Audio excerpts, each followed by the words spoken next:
اللہ کا ذکر جیسے ہونا چاہیے ویسے نہیں ہوتا۔ مولا دیکھیں کیسے اللہ کا ذکر بیان کر رہے ہیں۔ ایک عبد اپنے معبود کا ذکر کیسے رعب کے ساتھ اللہ کی شان و شوکت کو بیان کر رہے ہیں، اور ہمیں ریفر کر رہے ہیں اگر اللہ کو دیکھنا ہے تو جا کے قرآن میں دیکھو۔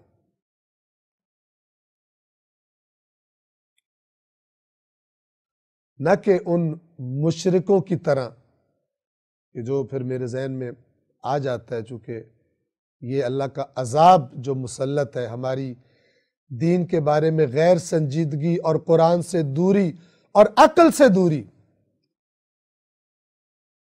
اس کی وجہ سے جو ہم پر عذاب مسلط ہوا ہے اس کا ایک جلوہ سن لیجیے۔ ایک شخص منبر پر آتا ہے اور کہتا ہے، مولا علی پر بہتان باندھتا ہے اور شرم بھی نہیں آتی اس کو۔ شرم تو تب آئے گی نا جب لوگ شرم دلوائیں گے کہ جھوٹ نہ بول، شرک پر نہ لگا قوم کو۔ لیکن یہ تو وہ کہے گا نا جو عقل استعمال کرے گا، جس نے زحمت کی ہو قرآن میں دیکھ لے کہ ایسا ہو سکتا ہے نہیں ہو سکتا۔ کہتے ہیں کہ جھوٹ باندھتا ہے، کہتا ہے مولا علی خطبہ دے رہے تھے اور اللہ کی صفات بیان کر رہے تھے، تو ایک شخص نے کھڑے ہو کے پوچھا کہ مولا آپ نے اللہ کو دیکھا ہے؟ مولا علی نے فرمایا میں نے اللہ کو دیکھا ہے۔ اس نے کہا پھر بتائیں اللہ کیسا ہوتا ہے؟ مولا نے اپنی طرف اشارہ کر کے کہا دیکھ مجھے، اللہ ایسا ہوتا ہے۔ اب یہ کہنے والا دین اسلام سے خارج ہے۔ ائمہ اہل بیت علیہم الصلاۃ والسلام نے مسلمان کے جو شرک کی طرف، شرک جلی کرے، اللہ کے علاوہ کسی اور کو اللہ کہے، اس کے لیے احکامات اہل بیت نے بیان فرمائے۔ اور وہ احکامات کیا ہیں کہ جب کوئی مسلمان کافر ہو جاتا ہے اسے کہا جاتا ہے مرتد، اور اس کا نکاح ٹوٹ جاتا ہے، اور اس کی جو وراثت وغیرہ جتنے احکامات مسلمانوں کے ہیں وہ سب کے سب ختم ہو جاتے ہیں۔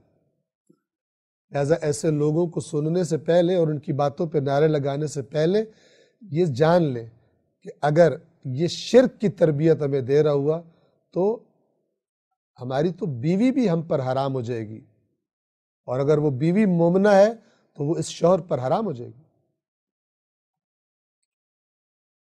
اس کو اپنے باپ کی وراثت نہیں ملے گی، اپنے مسلمان باپ کی۔ وہ تمام احترام کے جو ایک مسلمان کو حاصل ہوتا ہے وہ چھن جائے گا اس سے، اور بات اس سے آگے بھی ہے، لیکن ہم یہیں پر اکتفا کرتے ہیں۔ علل اعلان اس علی علیہ السلام جس کا کلام آپ سن رہے ہیں، ان پر بہتان باندھتا ہے کہ وہ میں ہوں۔ مجھے دیکھ لو اگر اللہ کو دیکھنا ہے۔ جو لوگ یہ کام کر رہے ہیں ان کا مسئلہ تو ایک طرف رہ گیا، جو سن کے تائید کرتے ہیں وہ کس دنیا میں رہتے ہیں؟ انہوں نے کیوں نہیں زحمت کی، اور مجھے پتہ ہے کہ زحمت نہیں کی، اللہ کی کتاب کو جا کر پڑھنے کی۔ یہی تو کام کیا ہے، سمجھیے، یہی تو چال چلی ہے شیطان نے، کہ وہ کتاب کے جو لا ریب فی ہے، جو آیات بینات ہے، روشن آیات ہیں، جو محکم ہے، جس کی باتیں جو اللہ نے اٹل کر دی ہے وہ نہیں تبدیل ہونے والی، شیطان نے اس کتاب سے پہلے کاٹ دیا نبی کے ماننے والوں کو، علی کے ماننے والوں کو، اور جن کے بارے میں وہ اس اپنی چال میں کامیاب ہوا کہ انہوں نے قرآن مجید کو چھوڑ دیا، اب اس کے بعد شیطان کے لیے اور شیطان کے چیلوں کے لیے میدان کھلا ہے، جس طرح مرضی کھیلے لوگوں کے عقائد سے اور لوگوں کے عقائد خراب کریں، محبت اہل بیت کا لبادہ اوڑھ کر، چونکہ انہیں پتہ ہے جب اہل بیت کا نام آئے گا تو یہ ان کی محبت اور عقیدت کی وجہ سے عقل سے کم کام لیں گے اور محبت سے زیادہ کام لیں گے۔ انسان کو جس سے محبت ہوتی ہے اس کی تعریف اس کا جی چاہتا ہے میں قبول کروں، چاہے وہ غلط بات ہو، اس پر بہتان ہی باندھا جا رہا ہو حقیقت میں۔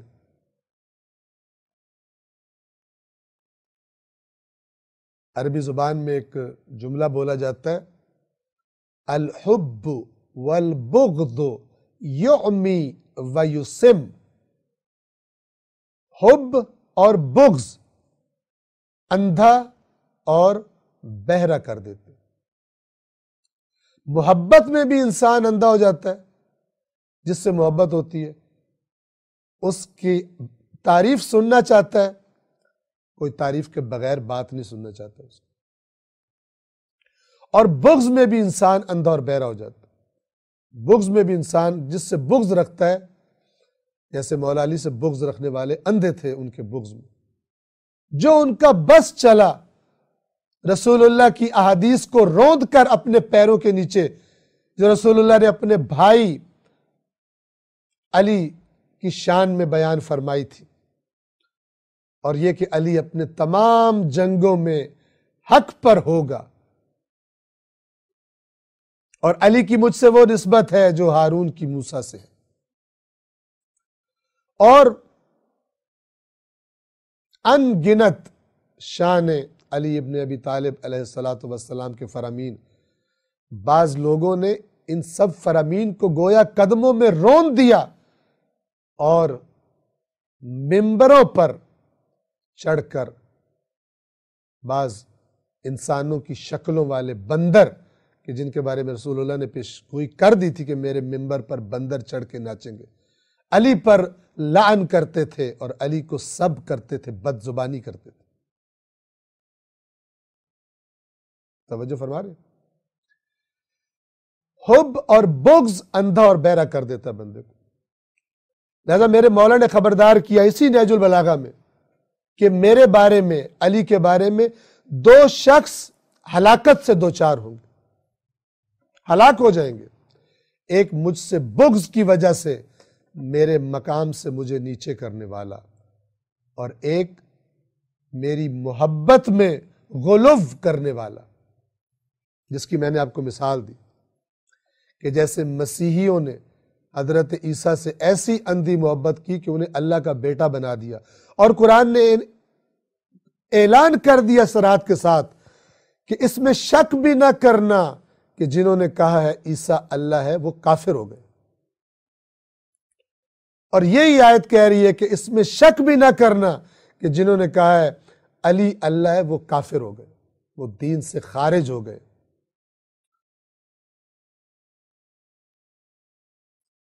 وہ شعراء احتیاط کریں جو اپنے شعروں میں نصیری مشرکوں کے لیے، علی کے ان بدترین دشمنوں کے لیے جو علی کی بدنامی کا سبب ہے اور لوگوں کی گمراہی کا سبب ہے، دشمنان توحید، دشمنان خدا، دشمنان رسول، دشمنان علی، دشمنان حسن و حسین۔ کیوں؟ ان کا مقصد توحید تھا، اور یہ اس مقصد کے دشمن ہیں، ان سب کے دشمن ہیں۔ ان کے بارے میں اپنے اشعار میں ایسی باتیں نہ کرے کہ سننے والوں کو ایسے لگے کہ بھائی نصیری کی بھی کوئی غلطی نہیں ہے، نصیری کی کوئی غلطی نہیں ہے، علی تو تھے ہی ایسے۔ بعض خطیب بھی اپنی تقریروں میں اگر علی سجدہ نہ کرتے، نہ بتاتے کہ میں اللہ نہیں ہوں، تو پھر کائنات کو تو یہی لگتا کہ علی اللہ ہے۔ تو جاہل ہے، تو خود بھی بے شعور ہے، اور تو سننے والوں کو بھی بے شعور بنانا چاہتا ہے۔ اللہ صرف ایک ہے۔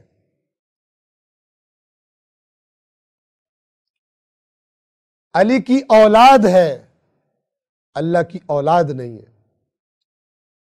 علی کی ماں ہے، اللہ کی کوئی ماں نہیں ہے۔ علی کے باپ والد ہیں جناب ابو طالب، اللہ کا کوئی والد نہیں ہے۔ توجہ فرما رہے ہیں؟ عقل کے اندھے یہ نصیری بھی، اور عقل کے اندھے ان کے بارے میں ایسی باتیں کرنے والے کہ شیعیان علی سمجھے کہ ان کی بھی تو غلطی نہیں ہے نا، مولا تو تھے ہی ایسے کہ اللہ لگے۔ آیا مولا کی اولاد نہیں تھی؟ آیا قرآن میں اللہ نے جو اپنا تعارف کروایا نہیں کہا لم یلد ولم یولد؟ نہ اس نے کسی کو جنا ہے، نہ اس کی کوئی اولاد ہے، نہ اس کا کوئی باپ ہے۔ تو پھر اس سے بڑا عقل کا اندھا کون کہ جو حضرت علی کے بابا کی بھی تعریفیں کرے، قصیدے پڑھے، حضرت علی کی بیوی کی بھی تعریفیں کرے، حضرت علی کی والدہ کی بھی شان بیان کرے، حضرت علی کی اولاد کی بھی شان بیان کرے، اور اس کے بعد کہے حضرت علی اللہ ہے؟ اس سے بڑا عقل کا اندھا کون ہوگا؟ علی نے سجدہ کر کے بتا دیا کہ میں اللہ نہیں ہوں۔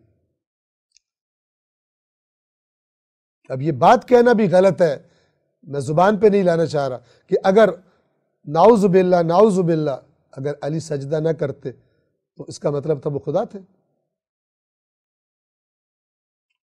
اللہ نے اپنی وحدانیت اور اپنے لا شریک ہونے کی جو صفات قرآن میں بیان کی ہیں وہ صرف یہ کہ میں کسی کو سجدہ نہیں کرتا، وہ تو سجدہ کرتا ہی نہیں ہے،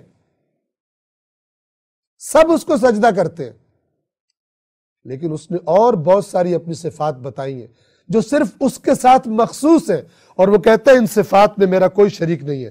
اور اس زمانے کے مشرکوں کو قرآن چیلنج کرتا ہے کہ مجھے بتاؤ یہ مخلوقات تو میں نے خلق کی ہیں، یہ آسمان و زمین اور یہ کائنات، تم جنہیں اللہ کا شریک کہتے ہو مجھے بتاؤ انہوں نے کیا خلق کیا ہے۔